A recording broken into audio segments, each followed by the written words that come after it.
Racer 75.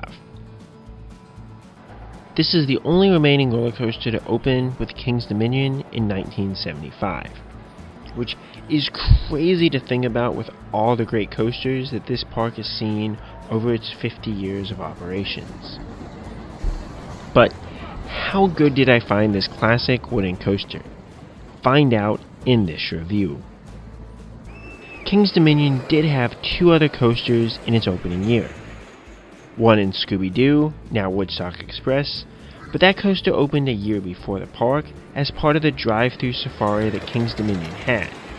Galaxy also opened in 1975, but was removed in 1983.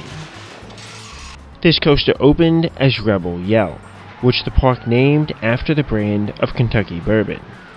In 1992, the trains on the left side were reversed so that one course would run forwards and the other backwards, which seems like a brilliant idea to give the coaster more life. Upon the Cedar Fair acquisition of the Paramount Parks, this was reversed, and both sides run forwards now. In 2018, the coaster was renamed to Racer 75, which pays homage to the year the park and ride opened, as well as clearly showing its racing coaster, which brings it to have a similar name as its counterpart in Racer at Kings Island.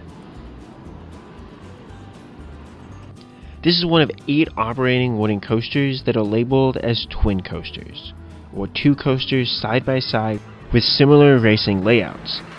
43 total have been built that I could find, at least on the roller coaster database, though many of these were in the early 1900s when wooden coasters were a lot more popular. A few other racing versions do exist, such as the Racer at Kennywood that is a Mobius loop, which means each track is half of the same coaster. Even of the current wooden racing coasters, many are of the newer variety, so there are only a few of these classic racing wooden coasters left remaining. As for operations on this coaster, if you visit on a slower day like I did, you'll likely find it running just one side, so I was only able to ride the right side of this coaster.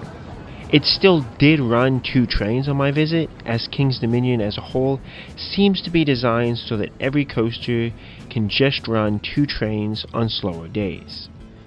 Not being able to race another side is a bummer, but it is understandable given the crowd levels.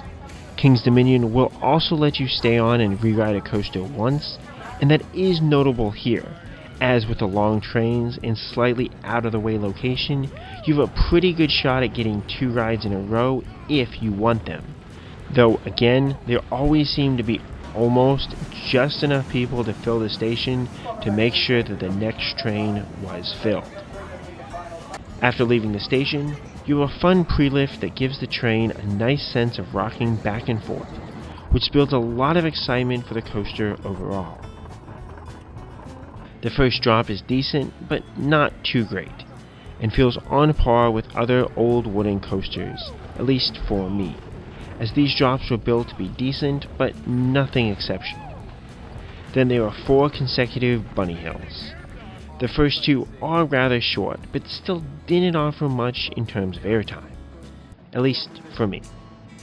The third is tall, so you do crest it a bit slower, and the fourth is cut off on the far side as you go upwards into the far turnaround, where the trains finally split off from each other. This section, even without racing the other train, does have a strong sense of speed with the low to the ground hills, so you do have that at least. The turnaround is taken fairly slowly, so there's not a lot of laterals here, before a drop off that is again just okay. Before 5 consecutive bunny hills that all offer mild forces before ending on the brake run. Overall, how good is Racer 75? This coaster offers a neat racing concept along with a classic wooden coaster feel. The first drop is decent, but the following bunny hills seem to offer less airtime than I'd expect, both from a wooden coaster and just from how they look, as it looks like this should be an airtime focused coaster, but it really just isn't. Still, it plays well as a bigger classic family coaster and offers a fun overall experience. I rank it right above Crazy Mouse that I experienced at the State Fair of Texas. This version offered a great ride as I got both spinning and laterals on the second half, something that doesn't occur too much for me on these spinning Wild Mouse coasters. I rank Racer 75 right below Reptilian, both at King's Dominion and in my overall rankings.